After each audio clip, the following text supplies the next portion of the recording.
Hey, what's up? It's Stephen A. Williams, president and founder of the creditrepairshop.com. And in this video, we're going to talk about the issue with Equifax where they had a problem with their scoring system. And it looks like it could have been worse than what was reported, because doing some research, I found some articles that were back from June of 2021. And this was an organization, Consumer Reports. This is an organization that just does stuff on different industries. And they had noted that Equifax, Experian, and TransUnion had problems with the way that they were scoring and tracking information on people's credit reports. Now, I'm not saying that TransUnion and Experian had the same issue that Equifax just got reported on yesterday. But one of the things that this industry did note, and what they did is they had just taken a small sample of individuals that just said, hey, would you just please take a look at my credit reports and tell me what's wrong? And out of, let's see, it says here, it doesn't say exactly how many people they used in the sample, but it does say that on the copies of the reports, they checked for errors, and 5,858 errors were found between the three reporting agencies. And they also stated that with these errors, there were individuals that had reported and said that instead of getting an interest rate of, I think it was one for automobile, of 5%, they ended up getting an interest rate of 12% for their car. And you might be saying, well, why did they take it for 12%? If you've ever been in the room when you're getting ready to buy a car and you know the strategy that they use, first you test drive the car, next they put, see how much you have for a down payment, and then they'll bring out this little sheet and it'll have usually 4 boxes and it'll have these different payments in there, and it'll, that's step 2 of the process. And then they'll play this back and forth, going to the finance department and saying, okay, you wanted this one, we're able to get that one arranged for you. And then they'll get you into that room, and then they'll say, hey, we ran your scores and we were wrong about the 4 boxes that we had there. We can still get you the monthly payment that you want, but the interest rate is going to be different. And most people fall into the trap because they're looking more at the monthly payment and they're not looking at the interest. And what they're doing is they're disguising it with the terms of your loan. Maybe you went in there where you wanted to do the loan for 3 years or 2 years, and all of a sudden you have a 5 or even a 6 year loan, and you're just mostly focused on the monthly payment. This is what was happening to a lot of people, where, you feel like you have already signed and you got to go through with everything, and the interest rate had changed. And they're finding that it happened over the spring with Equifax. But this report here that I was looking at from June 10th, 2021, and you can go to Consumer Reports and look this up. It said more than a third of volunteers in a Consumer Report study found errors in their credit reports. So 1/3 of all of the people that decided to participate in this study, there was errors, and there was over 5,858 errors. So I don't know how many individuals. It must have been a lot of individuals that participated. And it also states here that a lot of people were denied credit due to those errors that were inaccurate errors. They actually tried to do disputes on those, and they were not able to get the result that they wanted by even saying, hey, we have proof here that the information is incorrect, and they submitted it to the credit reporting agencies, and that information still came back verified. And just real quick, the solution to that is, number one, you have to keep sending that information to them, because you don't know if it's just getting looked at by an individual or is it just being fed through the computer. And then on the other side, you need to send that to the furnisher to send you documentation or to make them do that update in there. You have to go at it from 2 different angles. It says here I'm going to pull up this survey and I'm going to blow this up here. So it says here, they had a report, and I'm going to put a link to this report that they had. So it said that, which, if any, of the following did you dispute the error? So it said on the percentage of people who disputed the errors, this is the result that they found. In 2021, when they disputed it with the credit bureaus, it said, did you, it said 44% of them disputed it, 28% disputed it with the creditor, and it said, I disputed the error, but I'm not unsure with whom.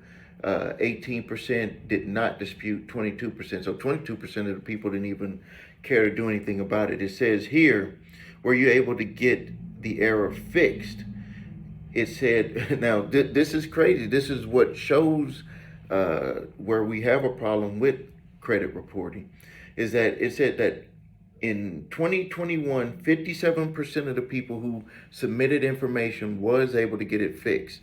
That's probably on the average of what we're seeing now. In 2020, 53% was able to get it fixed. And then now check this out. In 2021, the amount of people who had legitimate errors on their credit reports that tried to do it themselves, 42% of them did not get it, was not able to get it fixed. That means that, I don't know if they submitted all of the information. I don't know how they did it, but they're saying 42% was not able to get it fixed.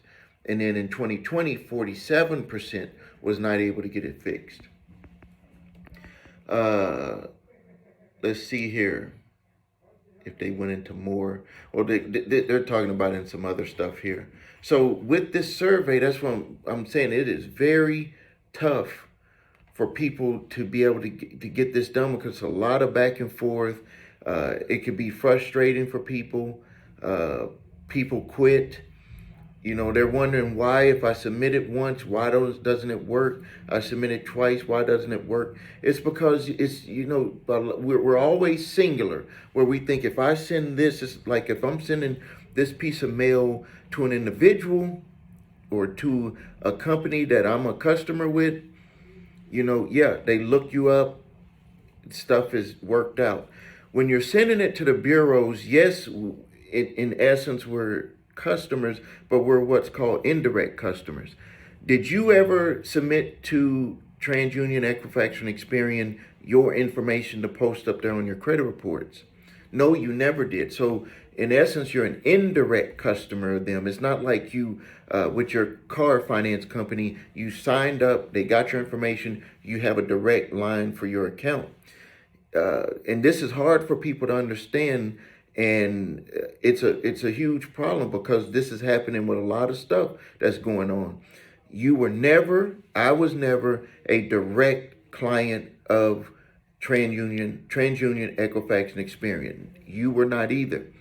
But they have all of our information. They're selling our information. They're like a go-between on getting more data about us and selling it and providing it to other companies. This is something that's happening right now. It happens on Google. Google your name. Did you ever give Google your information? No. Did you ever give, this is happening with businesses too. Businesses' listings are on Google, but there's a lot of businesses that did not want to put their information on Google. But they're going, in a sense, like they're a private business, but they're really a utility, because you have no choice. Just like with your telephone bill or your electric bill, they're like a public utility, because they're making people think the only way that they have access to you is by going to them, TransUnion, Equifax, Experian, to get your information, not directly to you, where you can't provide it to them. And the same with what's going on with Google and some of the other search engines. is where it's like we lost the control that we have, and these companies are providing information on us. And then if something is not true, you submit it to them. It takes, it's very hard to get them to correct it. That's why you have companies out there now like Reputation Defender and all of those, because they're going to these search engines and to these companies saying, where did you get this information? Did someone that just had a Gmail account post some information and put a review, or posted it on some website, or posted something about you on a site that wasn't true? This is stuff that is happening all over, and it's happening with the bureaus, and we got to do more to keep them, make them more accountable to fixing that information. But it's also happening across the board with different search engines and different websites that are out there. So I just wanted to give you that update. If you have issues with Equifax, they have not said what's going to be the remedy. CFPB's got their money. They've made their made their settlement on there, but I don't know what remedy they're going to give for individuals. But this is something that's happening across the board, because especially during COVID period, people were disputing information, and they had stopped and decided to stop even sending responses in the mail, which really upset a lot of people. And that's why I believe the response rate was lower in 2020, 2021. All right, thank you for your time. If you need help, please visit thecreditrepairshop.com. Watch the video, What Makes Us Different, so you can see my 8-point validation process, my 2-phase settlement process. If you need your credit reports and scores, go to the website your3scores.com and get your TransUnion, Equifax, and Experian reports. We still got to use them. It's a credit society.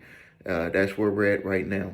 If you have debt collectors coming after you, I still have it for free for a limited time. Go and grab the statute of limitations letter, debt validation letter, and cease desist collection activities letter. If you haven't subscribed to the channel, do that right now. Please like this video. I know I give you good information.